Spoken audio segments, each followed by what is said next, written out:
श्रीमन्नूतन नीरदाभतनवे श्रीमाधुरी मूर्तये तुंग तुंग तुरंग संगिवृतये चंचलत्वाससे नानाहार मनोहराय हरये यष्ट्यालसत्पाणये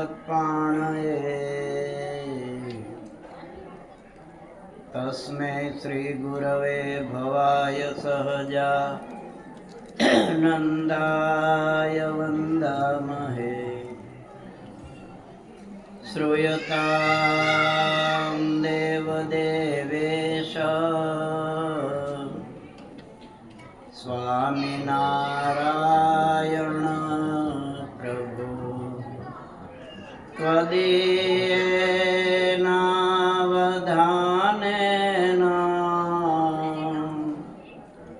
कथयिष्ये शुभा कथा नारायणं नमस्कृत्य नरं चैव नरोत्तमं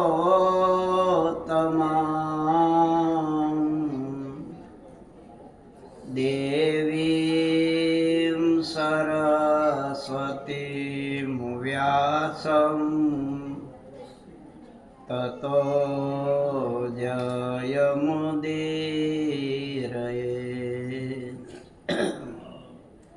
ओम श्री स्वामिनारायणाय नमो नमः। श्री घनश्यामाय नमो नमः। अवतारिणे श्री हरिकृष्णाय नमो नमः। बोलो स्वामिनारायण भगवान। केम काई नकोड़ी करीने बैठा छो? आम केम धीमी हाव जे बोला?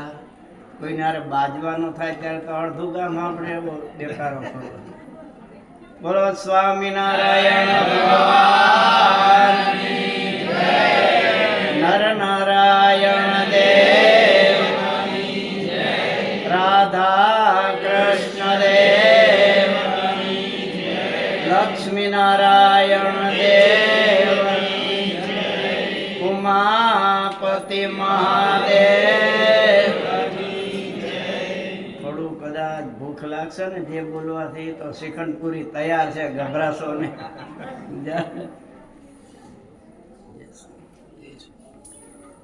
स्वामिनारायण हरे अध्याय 51। आ 51मो अध्याय छे। 51 नो आपने आंख शुं कहे छे खबर छे? हे वनमा जवानुं समझा। 40 वर्ष सुधी तमे संसारना व्यवहार में रह्यो, ये युवानी छे समझा। क्या लगी 40 वर्ष सुधी। 40 वर्ष पूरा थाय पछी जो आंख शुं कहे छे 41, 42 ने 43। 3 ताली दईने जुवानी के हूँ वही जवानी छूं। एनु नाम शुं छे? जवानी। ई के हूँ रहेवानी 1, 2 ने 3 ताली दई अने वही जवानी छूं समझा। ते त्यां सुधीमां के जुवानी गई पछी भजन कीर्तन सत्संग आ वधारी देवानुं शुं ते 50 वर्ष थाय એટલે પછી સમજી જવાનું અડધી સદી થઈ ગઈ। હવે 100 વર્ષ રહેશું કે નહીં એનો નિર્ધાર છે। પછી શું કહે છે 51 વનમાં હવે જવાનું, 52, 55, 58 આવે છે ને વન। એટલે સંસારની આસક્તિ થોડી ઓછી કરવાની સમજ્યા અને ભજન ભક્તિ તરફ વધારે વળો। આમ બીજે વનમાં તો જવાય એમ નથી ને, અહીંયા તો વનમાં જાવ તો ખાવાનું કાંઈ ન મળે। ઇન્ડિયામાં તો પાંદે ખાવા એવા હોય, ફ્રૂટે ખાવા એવું મળે વૃક્ષોમાં, અહીંયા તમને કાંઈ ન મળે. વન એટલે આ મહારાજે બાંધેલા મંદિરો, સમજ્યા? એ તે છે 51, 55, 58, પછી તે 60 થાય તોય ન સમજીને આપણે અને ન છોડો તો પછી આંક શું કહે છે? 61, 1 નંબરનો, 62, પછી 60માં ગણતરી થાય. એ અંક આપણને એ સમજાવે છે. સમજ્યા? આમાં 51નો આંકડો આવ્યો છે અધ્યાય. મુચકુંદ રાજાની દ્રષ્ટિ દ્વારા કાળયવનનો નાશ. સુખદેવજી કહે છે, હે રાજન, જે સમયે શ્રી કૃષ્ણ નગરના દ્વારમાંથી બહાર નીકળ્યા ત્યારે તેઓ પીળા વસ્ત્ર ધારણ કર્યા હતા અને વક્ષસ્થળમાં શ્રી વસ્ત્રનું ચિહ્ન દેખાતું હતું. તે જોઈને કાળયવને વિચાર કર્યો કે નારદજીએ કહેલા લક્ષણ પ્રમાણે આ પુરુષ જ કૃષ્ણ હોવો જોઈએ. તેની પાસે આયુધ નથી અને પગપાળો ચાલે છે, માટે હું પણ આયુધ વિના અને પગપાળો ચાલીને તેની સાથે યુદ્ધ કરીશ. કેટલા વાગ્યા સુધી કથા કરવાની છે?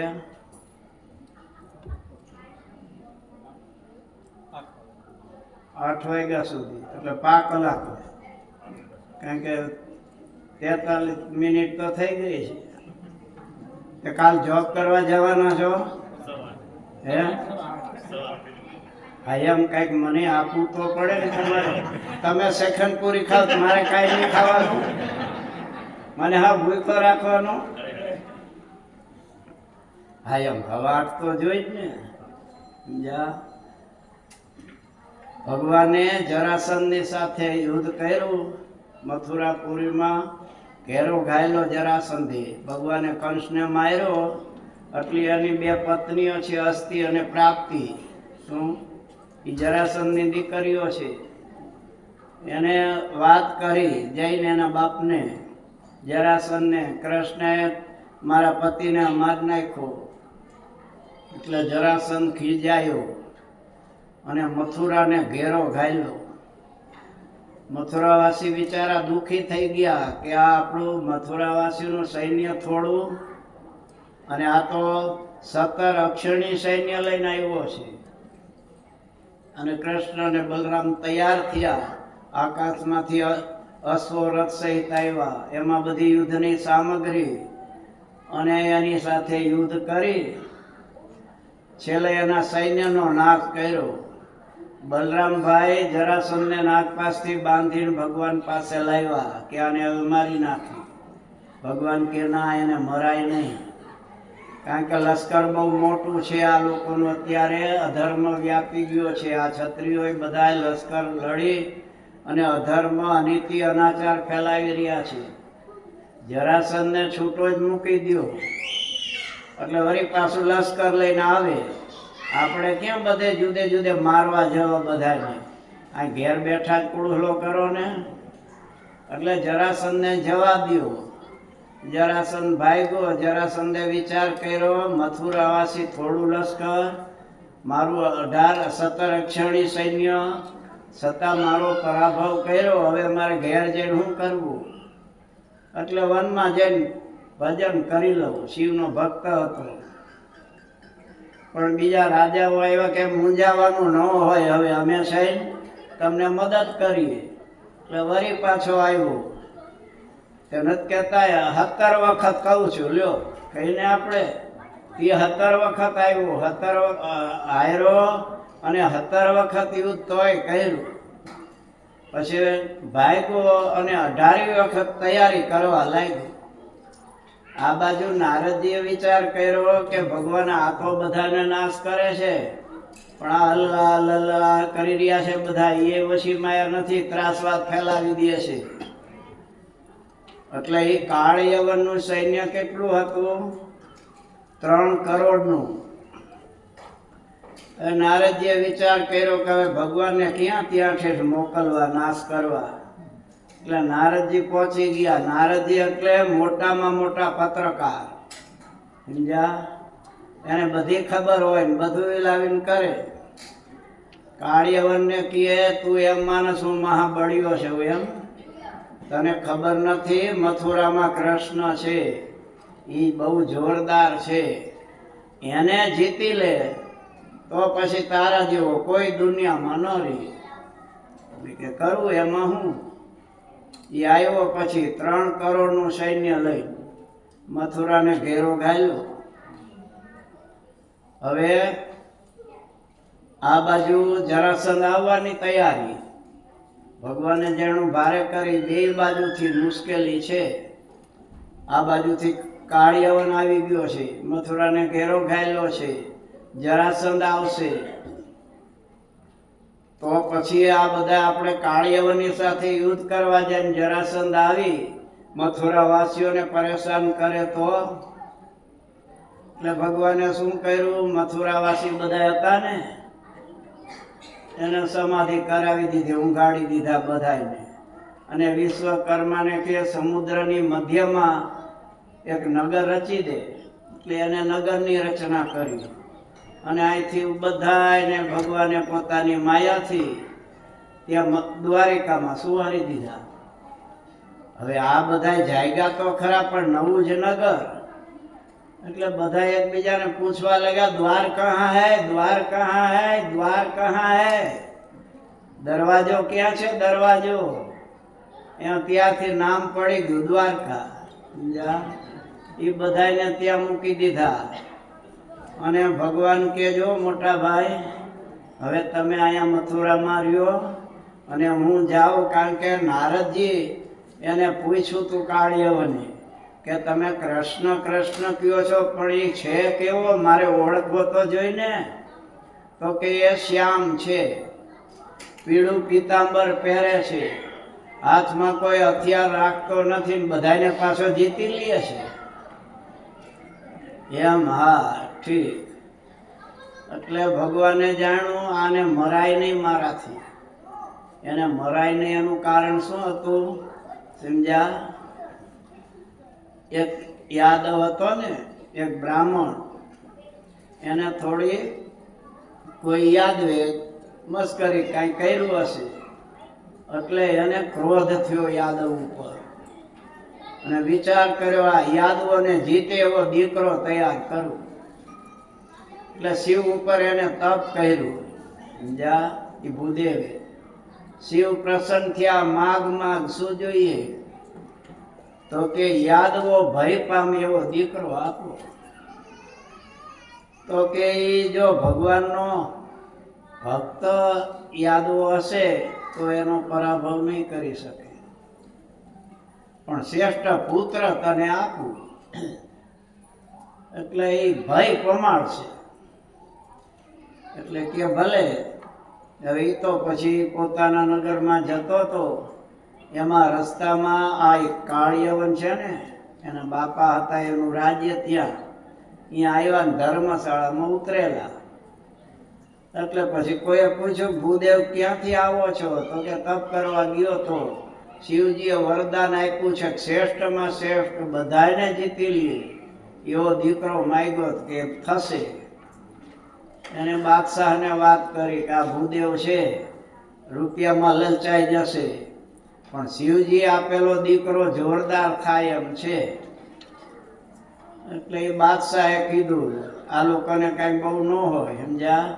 પતિવ્રતા બતિવ્રતા અહીંયાના હોય ને, ધોળિયાને છે કાંઈ, કાળિયાને છે, એ જાહેરમાં જ બથોડા લેતા હોય છે ને. આપણા ત્યાંના ઢોરા જેવા, બીજું શું? એને કઈ શરમ હોય છે પશુને ચકાચકીને? એમાં જાત જ એવી બધી, એને એ કાંઈ હોય નહીં. એટલે બાદશાહે પોતે ભૂદેવને કીધું ભૂદેવ રૂપિયા જોઈ એટલા માગો, પણ મારી બેગમનો આજ સંગ કરો એક રાત્રે. આ રૂપિયામાં લોભાઈ ગયા અને એનો સંગ કર્યો. ભૂદેવ તો પછી વયા ગયા.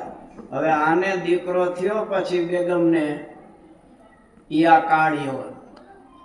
ભગવાને જાણ્યું બી બ્રાહ્મણનું છે એટલે મારે મરાય નહીં, એટલે કાંઈક બીજો રસ્તો ગોતીએ.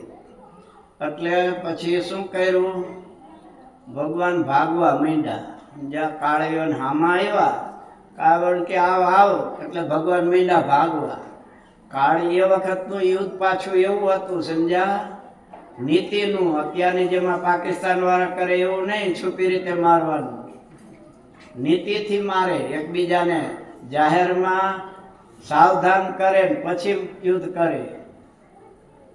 એટલે ભગવાન તો ભાગવા જ માંડ્યા. કાળીઓને પાછળ દોડ્યો, એ કૃષ્ણ આમ ભગાય નહીં, હામો યુદ્ધ કર, હામો. પછી ભગવાન તો ભાગે છે એટલે આને વિચાર કર્યો, મારે રથમાં નો બેસાય. આના હાથમાં, કૃષ્ણ હાથમાં હથિયાર નથી, તો મારે હથિયાર ન રખાય, એ બથોબથ જ બાજવું પડે. એટલે ભગવાનની પાછળ દોડ્યો. ભગવાન શું કરે, પાછો ન વળી જાય ને, એટલે ધીમે ધીમે દોડે. ઓલોને એમ થાય કે હમણાં પકડી લઉં, હમણાં પકડીને મારી નાખું. 4 આંગળે છેટે રહીએ ભગવાન, વળી પાછા 3-4 ફૂટ આઘા વયા જાય. ઓલો વાહે દોડ્યો જાય, હમણાં પકડી લઉં. 4 આંગળ પાછા થોડી વાર દોડાવે, આમ હમણાં જ પકડું. એમ કરતા કરતા ઠેઠ મથુરાથી મુંજકુંડની ગુફા ક્યાં છે જુનાગઢમાં ખબર છે? ત્યાં સુધી દોડાવ્યો. સમજ્યા? ભગવાન કઈ થાક ન લાગે, ઓલો બિચારો હાંફી ગયો. અને પછી ત્યાં મુંજકુંડ રાજા સૂતા હતા. સમજ્યા? એના ઉપર ભગવાને પોતાની ઉપેરણી પીતાંબર હતું ને, આમ ઉઢાડી દીધું.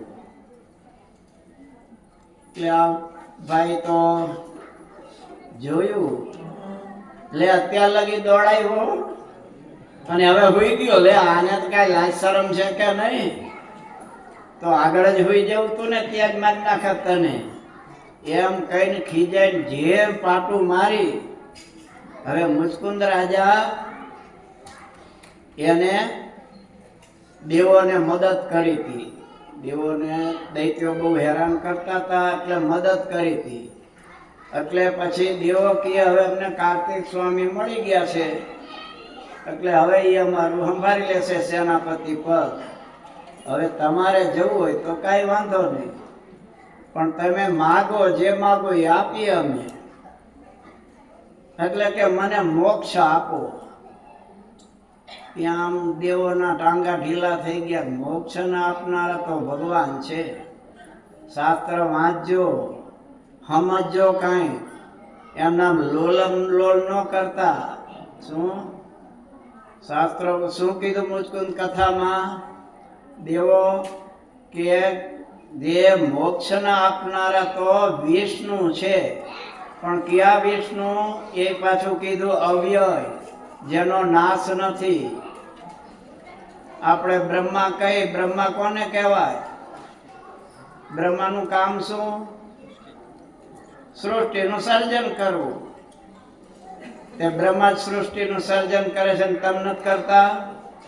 તમે અમારી જેમ છો? બ્રહ્માનું મોટું કારખાનું છે ને તમારું નાનું છે, એમાં ફેર શું છે? તમે લગ્ન કર્યા અને પ્રજા ઉત્પન્ન કરી કે નહીં? તો તમે સર્જનહાર ન થયા? તમારું નાનું કુટુંબ, એનું મોટું છે કારખાનું, એનું મોટું ને તમારું નાનું. તમે બ્રહ્મા જ કહેવાય ને, સર્જનહાર કહેવાય. તે બ્રહ્મા સર્જનહાર છે, એમ વિષ્ણુ વિરાટ નારાયણ સર્જનહાર નથી? એને સર્જન કર્યું છે ને. એને બ્રહ્માને સર્જ્યા છે નાભીમાંથી, હૃદયમાંથી વિષ્ણુને સર્જ્યા છે. સ્કંદ પુરાણ કહે છે, વાસુદેવ મહાત્મ્ય. પ્રકૃતિમાંથી શિવજી 11 રુદ્ર સર્જાયા છે. ભાગવતમાં 3ય સ્કંદની શરૂઆત કહે છે. મૈત્રેયજી વિદુરજીને સમજાવે છે ત્યારે તો વિરાટ નારાયણ સર્જન કર્યું. હવે વિરાટ નારાયણનું પાછું સર્જન કોને કર્યું? એની ઉપર એ છે ને 24 તત્વ છે, એમાંથી વિરાટનો આપણો બધાનો દેહ થયો. તો એનું સર્જન તો એ બ્રહ્મા કહેવાય ને, સર્જનહાર. તો એની ઉપર 3 પ્રકારનો અહંકાર છે. એ અહંકારમાંથી આ 24 થયા. એ અહંકારથી પર મહતત્વ છે, એ સર્જનહાર કહેવાય ને. એને મહતત્વને સર્જનાર પ્રકૃતિ અને પુરુષ, પ્રધાન પ્રકૃતિ. તો એ સર્જન કર્યું ને, એવા અનંત કરોડ બ્રહ્માંડો છે અને એને સર્જનાર પાછા મૂળ પુરુષ અને મૂળ પ્રકૃતિ. તો એ બ્રહ્મા કહેવાય કે નહીં? તે અહીંયા શું કીધું મુચકુંદ ને કે અવ્યય જેનો નાશ નથી, કે નાશ તો આ બધાયનો નાશ તો છે, અંત્યથી પ્રલય થાય ત્યારે નાશ છે, એટલે તો આને ક્ષર કહેવાય. અને એનાથી પર જે નાશ ન પામે એને શું કહેવાય? અક્ષર. અક્ષરાત પરતઃ પર, વેદ અને ઉપનિષદો કે છે અક્ષરથી પર મુક્ત છે, અને એનાથી પર ભગવાન પૂર્ણ પુરુષોત્તમ નારાયણ છે. સમજ્યા? ત્યાંથી બધું શરૂઆત થાય છે. એટલે મોક્ષના દાતા તો કે એ છે, બાકી બીજા ન આપી શકે મોક્ષ. એટલે તો કે હું થાક્યો છું, મને ઊંઘ આપો, અને મને કોઈ વચ્ચે જગાડે તો બળીને ભસ્મ થઈ જાય. એટલે આ ગુફામાં સૂઈ ગયો હતો મુચકુંદ રાજા, અને આને જ્યાં માર્યું ઠેબું, એની દ્રષ્ટિ પડી અને મૃત્યુ પામી ગયો, બળીને ભસ્મ થઈ ગયો. તો ટીવી ઉપર આવી ગયું છે ને, જોયું હશે તમે. જો બ્રાહ્મણને મરાય નહીં એટલે ભગવાને એના દ્વારા હકેલો કરાવ્યો.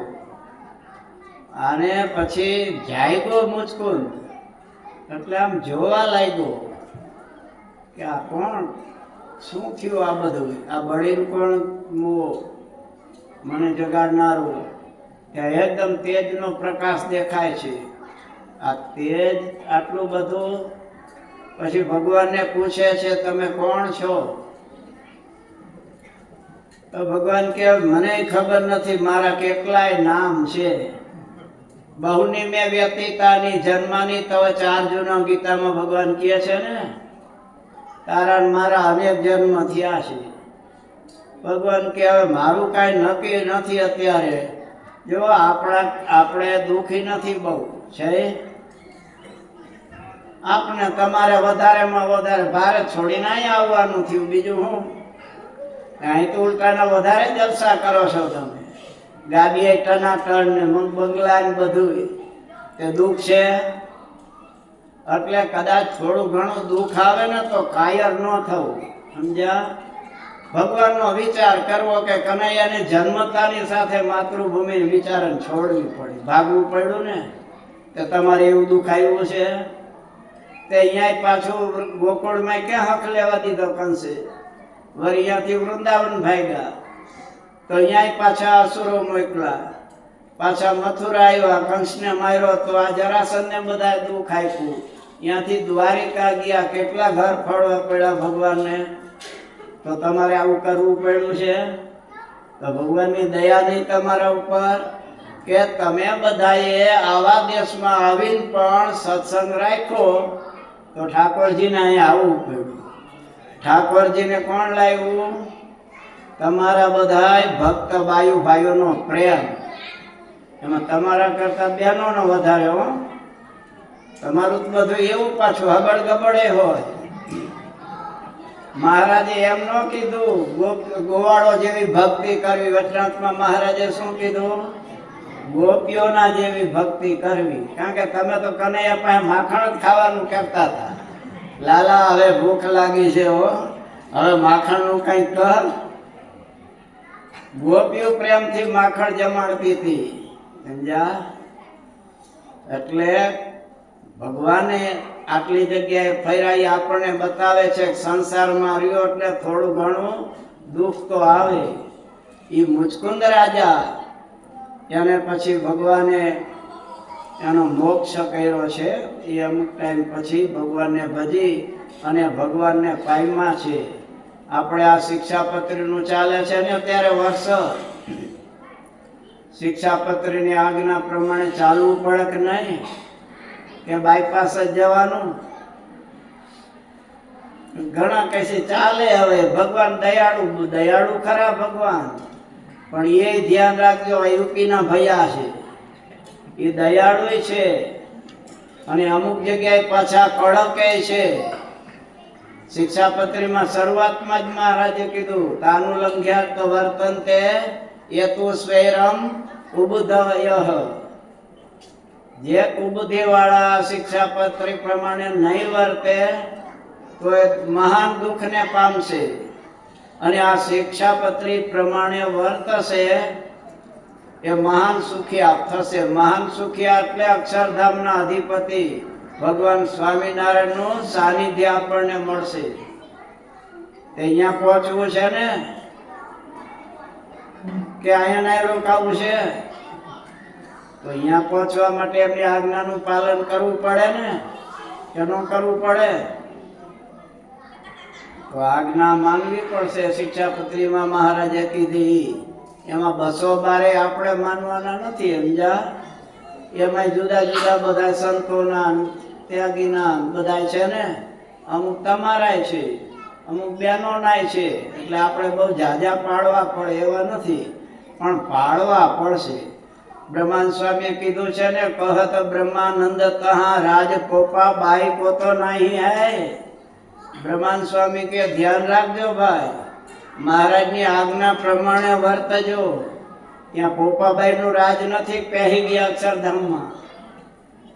એમ અક્ષરધામમાં નહીં જવાય. પોપાભાઈના રાજની ખબર છે તમને? નથી ખબર? તો હું ખબર પાડું, સમજ્યા? પોપાભાઈનું રાજ એવું હતું, એના રાજમાં એ ખેડૂતને ઘઉંની વાવવા માટે જરૂર પડી. એટલે વાણિયાભાઈ પાસેથી કે ઘઉં મને આપો, 12 માણા ઘઉં આપો, મારે વાવવા છે, અને ઘઉં તૈયાર થઈ જાય એટલે એના ડબલ હું તમને આપીશ. વાણિયાભાઈ તો પાછા લાભમાં રીએ ને કે ડબલ મળશે, લઈ જા. આને વાવ્યા, સમય થયો, ઘઉં પાયકા, પછી કે હાલો શેઠ ડબલ આપી દઉં, તમે લઈ જાઓ. એટલે શેઠ આવ્યા લેવા. આને ઊંધું માણું મૂકી ઉપર ઘઉંની ઢગલી કરી, લ્યો શેઠ હાલો મારે આવા ડબલ આપવાના, તમને 12 આપવાના છે. બોલો કે ઊંધે માણે હોય ને હવરા માણે આપ્યા છે. હવરા માણે આપ, આમાં મને 1 માણું નહીં મળે. તો કે આપણે એવી કઈ વાત નથી થઈ, મેં એમ જ કીધું હતું કે ડબલ આપી. હવરા માણે જ આપી છે એવું મેં ક્યાં કીધું હતું? લેવા હોય તો લ્યો, આ ઊંધા માણે આપવા છે ડબલ. બોલું કે એમ તો ન લઉં, તો હવરા માણે હું આપવાનો નથી. તો કે હું પોપાબાઈ મહારાણી પાસે જાઉં છું. જેમ મહારાણી વિક્ટોરિયા હતી ને, એમ પોપાબાઈ રાજ ચલાવતા.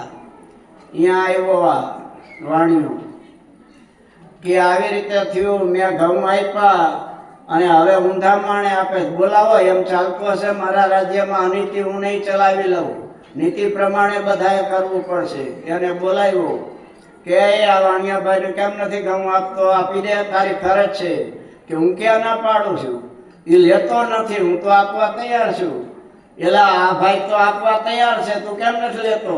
કે મેં હવરા માણે આપ્યા છે ને આ હવરા માણે આપે છે. એમ તો હું નોટ લઈ ન, એમમાં મારે ખોટ જાય. તો ઓલાને કે એલા ઊંધા માણે કેમ આપો, હવરા માણે આપને. તો કે એવી અમે શરત કરી નથી, મેં એમ જ કીધું તું કે ડબલ આપીશ, હું તો ડબલ આપું છું. આ કે હું હવડા માણે લઉં, બોલો કે હવડા માણે ન આપું, ઊંધા માણે આપું. પોપાભાઈ કે એમ તમારા એકનું નહીં હાલે, અહીંયા તમારા બાપનું રાજ નથી, આ મહારાણી પોપાબાઈનું રાજ છે. એ તમે તો ઊંધા બુંધા નહીં, હવડાય માણે નહીં, ઊંધાય માણે નહીં, આડા માણે થાય એટલે આપી દો, જાઓ. બોલો મૂંઝાયો કે આડા માણે તો થોડા કઈ આવવાના હતા, ઊંધા માણે એ ગયા. એટલે બ્રહ્માનંદ સ્વામી કે છે, કહત બ્રહ્માનંદ કહા રાજ પોપાબાઈ કો તો નહીં હૈ. ત્યાં પોપાબાઈનું રાજ નથી કે આપણે પેસી જશું અક્ષરધામમાં. મહારાજે કીધું છે એમ એકાંતિક ભક્તિ કરવી પડશે, સમજ્યા? ભગવાનના ધામમાં જવા માટે આજ્ઞાનું પાલન કરવું પડશે. ત્યાં એક અમે ભણતા ને નાના હતા ત્યારે સ્કૂલમાં, ત્યારે એક ગંડુ રાજાની વાત આવતી, સમજ્યા? પૂરી એક અંધેરીને ગંડુ રાજા ટકે શેર ભાજી ટકે શેર ખાજા, બધી ચીજ વેચાય ત્યાં ભાવ એકે, કદી ખારી બોરી ન વેચે વિવેકે. ગંડુ રાજાના રાજમાં એવું બધી વસ્તુ 1 પૈસામાં મળે. સાટા જલેબી જોઈ હોય તો 1 પૈસામાં, સમજ્યા? ભાજી જોઈતી હોય તાંદળજાની તો 1 પૈસે કિલો, અને કેસર જોતું હોય તો 1 પૈસે. બધા સરખા ભાવ જોઈએ પ્રમાણે લઈ જાવ તમારે. એમાં ભાઈ ગુરુ ચેલો બે અહીંયા ગયા. ગુરુ ચેલાને કે લે આઠાના લઈ જા અને કઈક નાસ્તો લઈ આવ જા. દુકાને ગયો તે કે ભાઈ શું ભાવ છે આ હુખડીનો? તો કે 1 પૈસો. ઠીક. મરચાનો એ 1 પૈસો. કે આમાં બધી વસ્તુનો 1 જ પૈસો. તો પછી આ મેસુબે જ લાવ ને, આ શિખમપુરી જ લાવ ને, સમજ્યા? અને આને તો ભાઈ 1 પૈસામાં તો કેટલું આવી ગયું. આ ગુરુ પાસે આવ્યો કે અહીં તો ચકમચકા છે. 1 પૈસામાં જોવા જોરી ભરાઈ ગઈ. 1 દી 2 દી, ત્રીજા દિવસે ગુરુદેવ કે અહીંયા રોકાવાય નહીં ભાઈ, અહીંયા ન્યાય પણ આવો જ હશે, એટલે અહીંયા ન રોકાવાય, ભાગવાવાળી કરો. તો ચેલો કે ગુરુદેવ તમારે જવું હોય તો જાઓ, બીજે જઈને રોટલા ખાવા, મારે એ સુદર્શન ચક્ર ખાવા નથી આવું. અહીંયા હે 2-4 જગ્યાએ જશું, 2 પૈસા તો આમ થાય મળવાના છે, અને 1 પૈસામાં બધું પડી જશે. અને ભાઈ ગુરુ તો ગયા, આ ચેલો રોકાણો અને ખૂબ ખાધા ભાઈઓ. મેસૂબ ને મોહનથાળ, સાટા, જલેબી, બાસુંદી, પતરવેલિયા, ચટણી, મફતમાં 1% બધું મળે પાછું. અને આ ભાઈ તો ફૂલાઈને જેમ ચણો પાણીમાં ફૂલાય ને થઈ ગયા ભાઈ રબડા જેવા, જાડા, સમજ્યા? ભાઈ જેવા, સમજી ગયા ને, એવા થઈ ગયેલા ભાઈ. હવે એમાં બન્યું એવું કે રાતના 2 વાગે ચોર 4 છે ચોરી કરવા ગયા એકના મકાનમાં. તે 4 વંડી ઉપર એક યારે ચડ્યા, એટલે વંડી આખી પડીને 4 દબાઈને મરી ગયા. સવારે ઘેર ન આવ્યા પુત્રો રાત્રે, એટલે ચોરની માં તપાસ કરવા ગઈ, તે 4 દીકરા મરેલા. એને ગંડુ મહારાજાને ફરિયાદ કરી કે ઓલાની દિવાલ પડી એમાં મારા 4 દીકરા મરી ગયા. તરત જ ગંડુ રાજા કે બોલાવો મકાન વાળાને, આવા કાચા મકાન કરાતા હશે, 4 મરી ગયા. મકાન વાળો આવ્યો કે શું છે? તો કે આ તારી દિવાલ પડી એમાં 4 જણા બિચારીના 4 છોકરા મરી ગયા. કોઈ એમ પૂછતું નતું શું કામ ગયા તા ચોરી કરવા, એ કોઈ પૂછતું નથી. કે આ 4 મરી ગયા. તો ઓલો ધણી કે એમાં મારો શું વાંક? મેં તો કોન્ટ્રાક્ટ આપી દીધો, એને કાચું કામ કર્યું, એમાં હું શું કરું? તો કે બોલાવો કોન્ટ્રાક્ટરને, આવા કાચા કામ કરે છે. કોન્ટ્રાક્ટર આવ્યો કે આવી દિવાલ કેમ ચણી, આ 4 મરી ગયા? તો કે એમાં મારો શું વાંક? મેં તો કડિયાને કીધું તું બરાબર કામ કરજે, કડિયાએ બરોબર ન કર્યું, એમાં બધું થયું, એમાં હું શું કરું? કે ઠીક, બોલાવો કડિયાને, આવી દિવાલ કરે છે. કડિયો આવ્યો, પેલા આવું કાચું કામ કેમ કર્યું આ દિવાલ ચણવામાં? આ 4 જણા મરી ગયા, ખબર પડી તને કાંઈ? તો કે એમાં મારો શું વાંક? મારું તો ચણવાનું કામ હતું, હું તો પથરા મૂકું, પણ ઓલો ગાળો દેવા વાળો હતો એને ઢીલો ગાળો આપેલો, એટલે પડી જ જાય ને ઢીલા ગાળામાં. તો પછી બોલાવો મજૂરને, આવો ગાળો અપાય? ઢીલો કડક આપવો જોઈએ ને. મજૂર આવ્યો, એલા મજૂર આવો ઢીલો ગાળો અપાય, આ દિવાલ પડી ગઈ, હલકી થઈ તે. તો કે મારો શું વાંકતો? હું પાણી ગાળામાં નાખતો હતો ત્યારે એ વખત ત્યાંથી મૂલો નીકળો, અને મૂલાને લાલ ટોપી ને એમાં પાછી કાળી ચોટલી જેવું હતું, એટલે હું એમ જોવા રહ્યો, એમાં પાણી વધારે પડી ગયું. બોલાવો મુલાને. બરોબર પાણી નાખે છે એ વખતે અહીંયા નીકળવાનું એને મુહૂર્ત આવ્યું. એને ખબર છે આ તાર સામે જોવામાં આ શું થઈ ગયું, ચારના મોત થઈ ગયા. એ મુલાભાઈ ને બોલાવ્યા. ભાઈ આવ્યા એટલે તરત જ કે અહીંયાથી નીકળાય તારે એ વખતે જવાને સૂર્ય ચડા ફાંસીની સજા દઈ દો. તરત હાથમાં કડિયું નાખી અને મુલાભાઈને ઉપાડ્યા. ભાઈ મુલાભાઈ બિચારો કાંઈ જાણતો નથી હું છે શું. લઈ ગયા. ઓલી ફાંસી આમ મૂકીને ત્યાં મૂલો પાતળે અંગ એ દુબળો હતો તે ફાંસી આમ હોરી નીકળી ગઈ. તે કે આ હાલે એવો નથી, આ હાવ દુબળો છે. તો કે જાડિયું ગોતી આવો. આ મારો હુકમ છે એ પાછો ન પડે, જાડો ગોતી લાવો. એમાં ચેલો હાથમાં આવી ગયો ભાઈ અને એને રાહો તો કર્યો. ભાઈ નાખી કડિયું લઈ જાવ હાલો. ઓલો કે પણ ક્યાં હું ગુનો કર્યો એ કાંઈ નહીં, હાલો ને તમે, રાજાનો હુકમ છે મહારાજાનો, એમાં કાંઈ ફેરફાર ન થાય. લઈ ગયા સમજ્યા. અને પછી હવે હામાં બરોબર ગુરુ મળ્યા. એટલે કેલા હું ગુનો કર્યો કે કાંઈ ખબર નથી, હું તો બેઠો તો સીધે હાથ કડે લાગીને લઈ જાય છે. અને એવું સાંભળ્યું છે આ બધા વાતો કરે છે કે આને ફાંસી દેવાનો છે, હાલ હું આવું. હવે મેં એટલે ના પાડી હતી કાંઈ ન રોકાવાય એમ કરીને ગયા. આ બે એકબીજા બાજવા માંડ્યા. ગુરુ કે હું ચડું સોડીએ, સમજ્યા, ફાંસીએ. ચેલો કઈ નહીં હું ચડું. બે બાજવા માંડ્યા. ઓલો ચડાવવા વાળો ગંડુ રાજા પાસે ગયો. બે જણા છે ચડવા વાળા અને બાજે છે. તો કોને ચડવા દેવો, કોને ફાંસીએ ચડાવવો છે?